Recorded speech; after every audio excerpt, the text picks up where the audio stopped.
If an avoidant does this, they're waiting for you to reach out.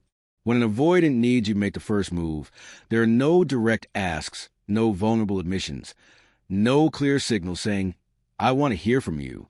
Instead, their need comes in breadcrumbs, in half-open doors, in carefully neutral gestures wrapped in pride and fear. But don't be fooled by the silence. Most people make a critical mistake when an avoidant pulls away. They assume silence means disinterest, so they mirror that distance and wait. But attachment research from psychologist Mary Ainsworth reveals that avoidants use deactivating strategies.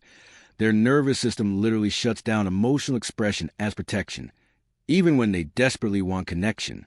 While you're waiting for them to reach out, they're waiting for you, creating a standoff where both people want the same thing, but nobody moves. I've seen this pattern destroy beautiful connections. Two people who genuinely care about each other, both paralyzed by different fears, watching the distance grow wider. The anxious partner interprets the avoidant's withdrawal as rejection and pulls back to protect themselves. The avoidant sees this withdrawal as confirmation that they were right to guard their heart. And the cycle continues, both people suffering in silence, neither realizing the other is waiting for the same signal. When an avoidant pulls back, it's not that they don't want connection. It's that wanting it openly terrifies them. They've learned to protect themselves from rejection by never asking for anything first. Usually in childhood, expressing needs led to disappointment or feeling like a burden. So when they need you real and undeniable, it challenges everything they've built to keep themselves safe. That's when they start showing you indirectly, subtly, but unmistakably, that they're hoping you'll close the distance. Sign 1, they stay visible. For someone who's pulled away, maintaining any presence is radical. Avoidants typically vanish completely when they need space. But if they're hoping you'll reach out, they won't disappear entirely. They'll watch your Instagram stories at 2 in the morning. They'll like a random post from 3 weeks ago. They'll view your LinkedIn profile. These aren't accidents. Staying in your peripheral vision, even passively, is their version of saying, I haven't left. I'm just waiting to see if you still care enough to reach for me. Sign 2, neutral, low-stake signals. Avoidants are terrified of appearing needy or desperate, so they test the waters with plausible deniability built right in. They'll forward you a meme about something you both find funny. They'll share an article about a topic you mentioned once. They'll send a "this reminded me of you" message about something mundane. These aren't casual shares. They're invitations disguised as nothing. Every message says, here's an opening. Here's a reason to talk to me that doesn't require me to admit I miss you. Sign 3. They create subtle opportunities. They won't say call me or let's hang out. Instead, they plant seeds and hope you water them. They'll casually mention they're going to that coffee shop you both use a visit on Saturday morning. They'll drop into conversation that they're thinking about watching that show you recommended. These aren't random updates.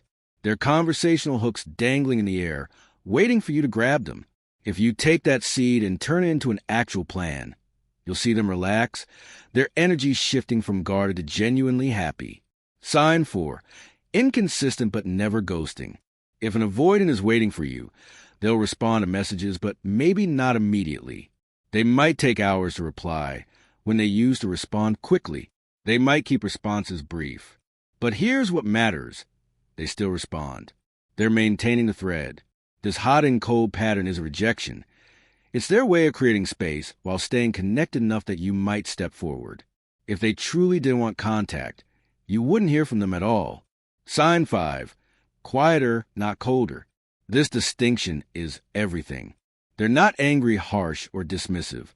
They're subdued. Their texts might be shorter, but still warm. They might use fewer words, but the tone is soft. This quietness isn't the silence of someone who doesn't care. It's the silence of someone trying to regulate their emotions, trying not to need too much. If they're still gentle with you while being quiet, they're hoping you'll sense the opening and reach in. Sign 6. They bring up shared memories. They'll text something like, remember when we went to that place and you couldn't stop laughing? They're not just being nostalgic. They're reminding you of connection, of good times, of moments when you were close. These references are invitations to rebuild the bridge. They're hoping you'll respond with, I miss hanging out with you. We should catch up soon. If you do, you just give them permission to want you without having to risk asking first. Sign 7. When you reach out, they light up. Their response comes faster. Their tone is warmer. They write longer messages. This reaction confirms they were hoping you'd make the move.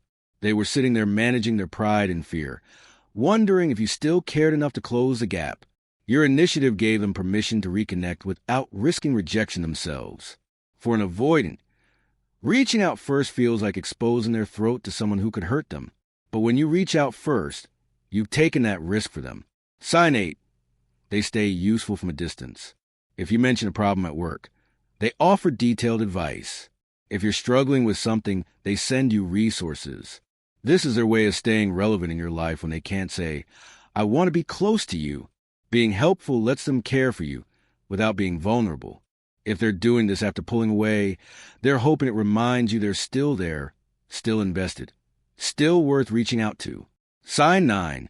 Subtle signs of jealousy. They might ask vague questions about what you've been up to. They might casually mention other people in your life. They're scared you've moved on, scared you won't come back. But they won't say, I'm worried I'm losing you, because that would reveal how much they care. Instead, they fish for reassurance in sideways questions, hoping you'll give them a reason to believe they still matter to you. Here's the truth about avoidance waiting for you to reach out. They carry the weight of wanting you in silence long before they can ask you to come closer. They think about you constantly. They miss your presence. They feel the distance acutely, even though they created it. But they don't announce any of this. They sit with it alone, hoping desperately that you'll be the one to break the silence. Reaching out is a risk they genuinely can't take alone. Understanding this dynamic doesn't mean you have to always be the one to reach out first. Healthy relationships require both people to be willing to bridge the gap. But if you recognize these signs and you genuinely want to reconnect, making the first move isn't weakness. It's wisdom. It's understanding that different attachment styles have different languages of love, and sometimes translation is an act of compassion. So if an avoidant makes even the smallest gesture toward you after distance, it wasn't casual. It was courage wrapped in caution. And if they're leaving signs but haven't said the words, those quiet breadcrumbs might be their loudest plea of all. If you're in a situation with an avoidant and you sense they're waiting, look at the subtle signals. Their continued presence, their neutral messages, their small acts of visibility, their gentle quietness. Understanding an avoidant isn't about waiting for them to beg for attention. It's about learning to read their language and recognizing the invitation hiding beneath their pride. They may never be direct about their needs, but when they need you to reach out, they need it in a way that is deep, real, and desperately vulnerable. And sometimes, the bravest thing you could do is reach across the silence and let them know they don't have to carry that weight alone. Because their silence doesn't always mean they don't want you. Sometimes it means they want you so much they can't risk asking. If this helped you decode the signals and gave you the courage to reach out or the wisdom to understand, hit that like button and subscribe for more insights on love and attachment. Share this with someone navigating the beautiful, complicated world of avoidant love.